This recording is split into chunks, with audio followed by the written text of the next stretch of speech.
là, on est un peu plus dans la partie présentation de la liste que conduit François Roussel. Et on a Eric, avocat, avec nous aussi. Peut-être que tu veux peut-être dire un petit mot, de présenter à nos amis. Volontiers, merci beaucoup. Tout le monde m'entend? Là, ça fonctionne bien? Oui. D'accord. Dans Très ce bien. cas-là, merci beaucoup Claude, et bonjour à tous. Et je suis très heureux d'être là à un moment clé de notre aventure collective initiée par François. Moi, je suis au Japon depuis une quinzaine d'années. J'évolue dans le monde académique comme Anne, comme François lui-même, dans le monde académique et francisant.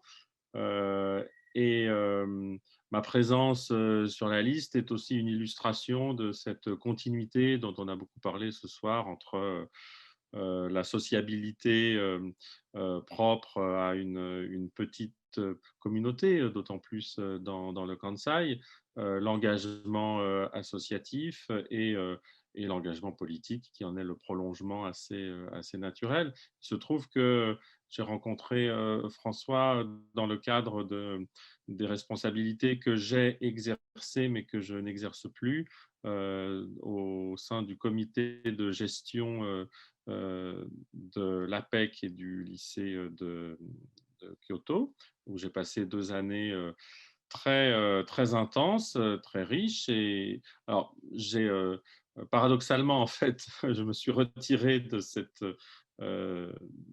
responsabilité au moment où je m'engageais sur la liste de François, mais je dirais par boutade que les risques que j'encours sur la liste de François sont faibles, puisque ma, ma position de liste, le nombre d'élus fait que si on fait un calcul proportionnel, il nous faudrait 175% des voix pour que je sois élu, ce qui est peut-être possible sous certaines latitudes, mais je pense que c'est hors de portée des gens qui sont ici. Enfin, j'en termine avec cette boutade.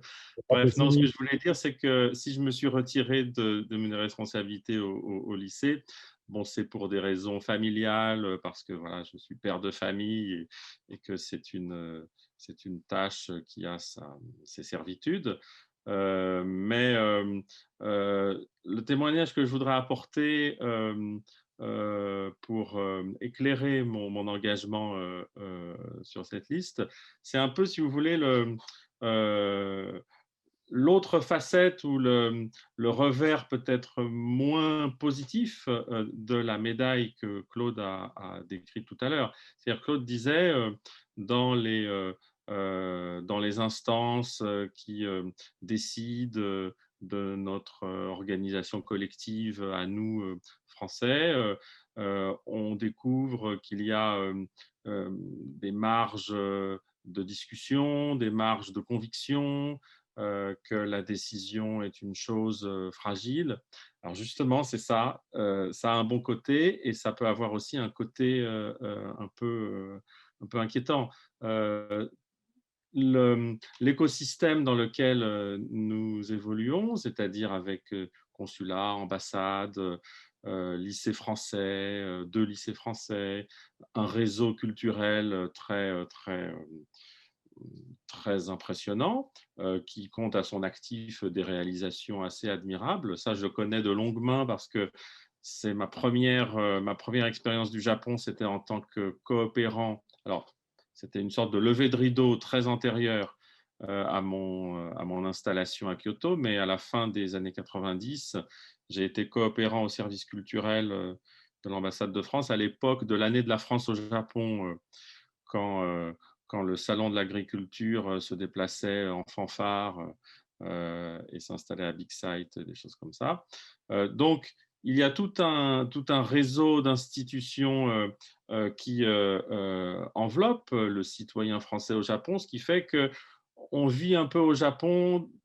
On a peut-être l'habitude, pour ceux d'entre nous qui sommes là depuis assez longtemps, on avait peut-être l'habitude de vivre au Japon dans une sorte d'extension de l'État-providence, de l'État social à la française, de l'État culturel dans ses aspects les plus remarquables. Et on a peut-être pris conscience plus récemment à combien cette chose-là était fragile et combien au jour le jour, ces institutions sont fragiles et combien des décisions orientées, des décisions idéologiques, des décisions lointaines peuvent déstabiliser, mettre en difficulté cet environnement qui est le nôtre. Et la décision est une chose ouverte, et donc il y a toute la place pour la délibération démocratique, l'échange respectueux, constructif de propositions, comme François l'a amplement démontré au cours des dernières années. Mais la décision est aussi chose fragile et incertaine, c'est-à-dire que du jour au lendemain, une mauvaise décision peut déstabiliser beaucoup de choses. Et la présence d'un médiateur comme l'est François est d'autant plus précieuse. C'est quelque chose que j'ai observé là de mon point de vue assez situé. C'est quelque chose que j'observe dans la vie du lycée, dans la vie de l'établissement de Kyoto et de l'autre, et dans l'affaire qui est en train de se dérouler en ce moment même autour des bourses, qui fait suite d'ailleurs à une campagne assez compliquée au cours de laquelle François était là pour pallier littéralement le silence, l'inertie, je dirais presque la désorganisation des services à Tokyo, où nous avons perdu des maillons, des interlocuteurs vraiment très, très utiles. Et ça, c'est une caractéristique du fonctionnement des services publics ici, c'est la rotation. Alors, c'est une autre forme de rotation qui, elle, est aussi ambivalente, pour être très honnête, mais qui peut avoir des aspects critiquables. La rotation des équipes dans les consulats et les ambassades qui peut donc déstabiliser les choses. Et donc, ce qui s'est passé, c'est que le conseiller consulaire ou conseiller des Français de l'étranger, qui était François, a joué un rôle vraiment pivot d'information, de clarification, d'interpellation, de facilitation.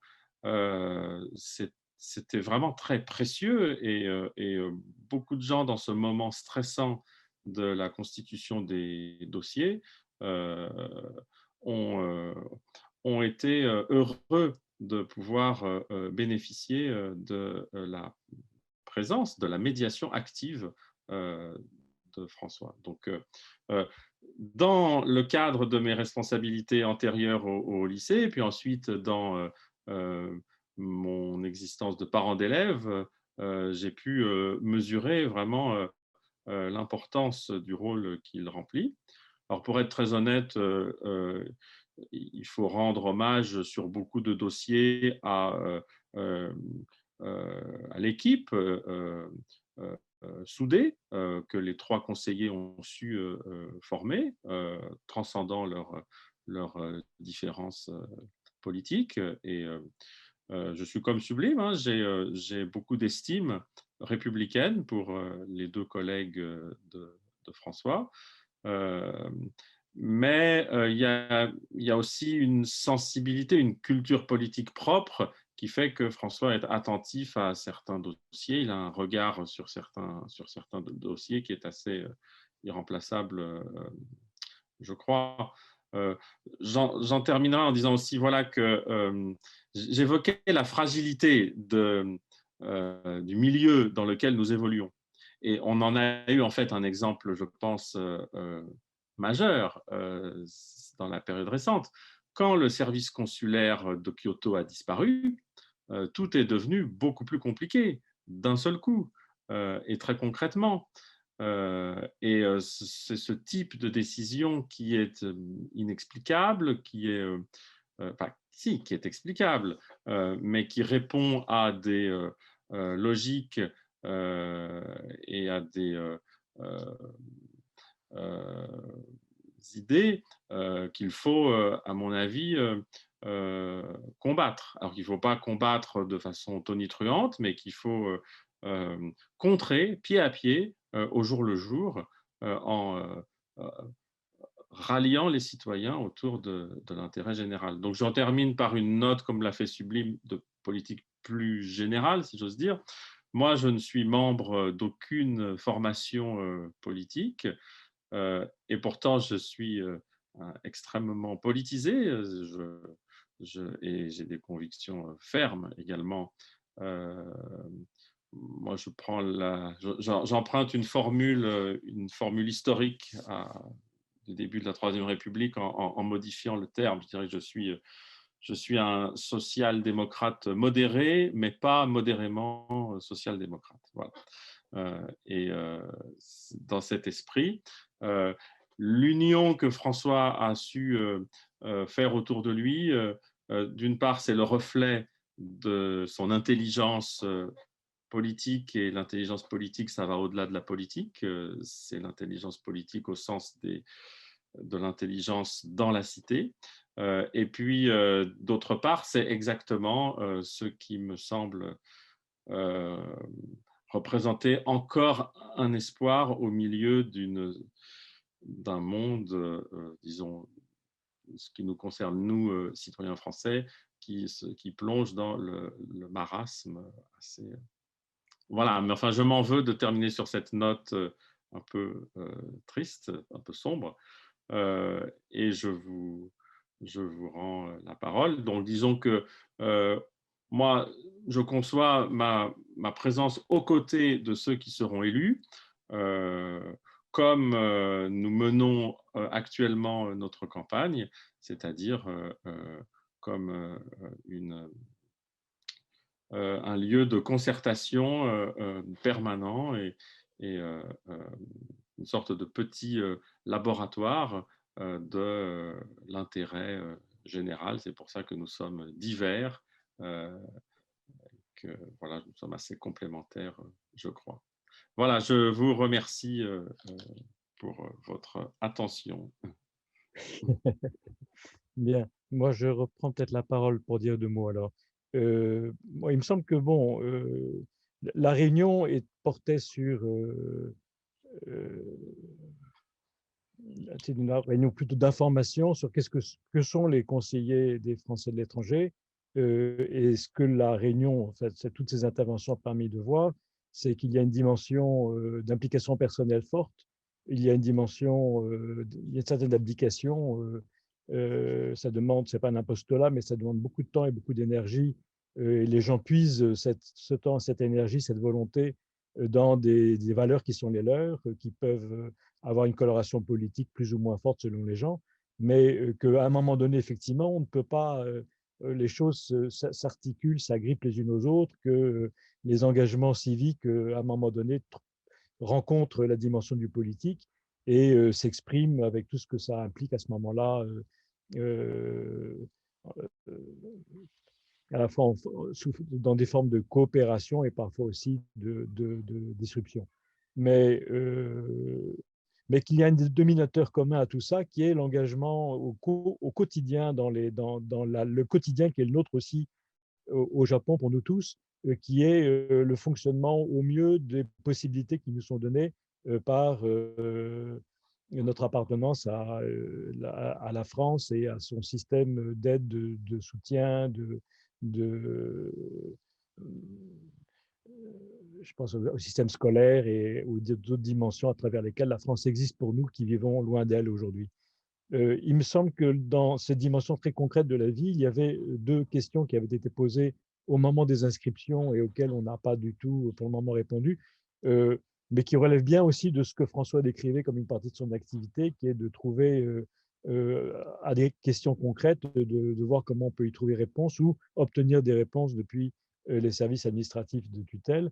Je vois qu'il y avait une question sur la couverture de santé pour les résidents français à l'étranger. Pourquoi la carte vitale n'était plus valide à la retraite, euh, même ayant cotisé pendant plus de 25 ans. La question était posée de cette façon. Je ne sais pas si on va pouvoir y répondre dans les 5 minutes qui nous restent. Mais en tout cas, on pourrait s'engager à y apporter une réponse par mail, peut-être, par exemple, hein, ou en tout cas, on va pas, même si on ne peut pas y répondre tout de suite, on ne va pas l'ignorer. L'autre question portant sur les données, la mise à jour des données pour le vote par correspondance ou comment faire une procuration, il y a un site qui explique très très bien ces choses et je pense qu'aussi on aura à cœur de le diffuser auprès de tous les gens qui aujourd'hui ont, en tout cas, ont participé à la réunion et au-delà. Voilà. Juste, François, oui, vas-y. c'est pas exactement, c'est pas par correspondance, mais c'est par Internet, hein, le Oui, vote par je, correspondance je n'existe pas. lisais la question, hein. Oui, oui, oui, oui, oui. Mais c'est pour préciser si jamais Oui, il y avait un d'accord. malentendu créé par cette question.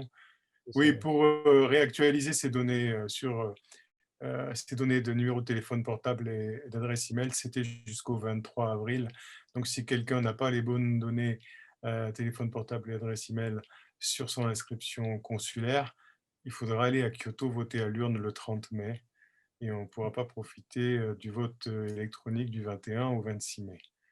Et l'autre question, moi je voudrais juste faire une toute Allez. petite information. Enfin, je pense que non, peut-être que tout le monde ne le sait pas parce que tout le monde n'est pas retraité, mais jusqu'en 2019, toute personne ayant cotisé au moins un trimestre à une retraite française bénéficie automatiquement de la sécurité sociale pendant ses retours en France et par une décision récente, depuis le 1er juillet 2019, pour pouvoir bénéficier de la sécurité sociale en France en tant que retraité de système français, il faut avoir cotisé 15 ans. Donc c'est un énorme... c'est quoi le contraire de progrès social Régression. Régression sociale qui a été décidée très récemment et c'est quoi le contraire d'améliorer? Je ne trouve pas les contraires, je peux parler que positivement, moi. Et qui fait beaucoup de mal à la vie Les de, grades, ouais. et qui fait beaucoup de mal à beaucoup de retraités français à l'étranger. Passer de un trimestre à 15 ans, c'est quelque chose de... Voilà, c'est une décision qui a été prise. Donc Il depuis, n'y a même eu aucune transition. il y a eu une Parce que, transition, il y a eu oui, des protestations. Les protestations ont abouti à un système de transition. On pouvait encore avoir quelque chose si on avait 10 ans de cotisation. Et hier ou avant-hier, le Conseil d'État a dit que ce système de transition n'était pas bien fait et qu'il est supprimé. Donc, en l'état actuel, il faudra refaire une loi. Mais en l'état actuel, tant qu'une nouvelle loi n'a pas été faite, le Conseil d'État a dit que ça devait être dans une loi et pas dans une décision ministérielle. Et en fait, comme ils ont décidé le système de transition au vu des protestations après leur décision, et ça n'a pas pris la forme d'une nouvelle loi, et c'est ce qui fait que ce n'est pas valable. Donc ça a été supprimé. Donc actuellement, c'est 15 ans. Normalement, enfin on ne peut pas savoir, mais normalement, puisqu'ils avaient prévu un système de transition, ils vont peut-être le réintroduire, le gouvernement pourrait le réintroduire sous la forme d'une nouvelle loi. Mais actuellement, il n'y a pas de transition non plus. Oui. C'est un sujet extrêmement important. Moi, je n'avais pas suivi d'ailleurs cette évolution qui m'étonne quelque peu. Je pense qu'elle doit être assez compliquée à penser dans sa totalité, puisqu'il y a reconnaissance au niveau de la sécurité sociale des années cotisées de travail à l'étranger. Je me demande s'il n'y a pas de ce côté-là quelque chose aussi à réfléchir, hein. 15 ans en France, pour la plupart des gens qui ont vécu comme nous très longtemps au Japon, c'est vraiment difficile, quoi. Et donc, mais bon, on ne peut pas rentrer dans le détail peut-être ici, mais c'est un dossier à suivre sans aucun doute et des informations importantes à partager à un moment ou à un autre.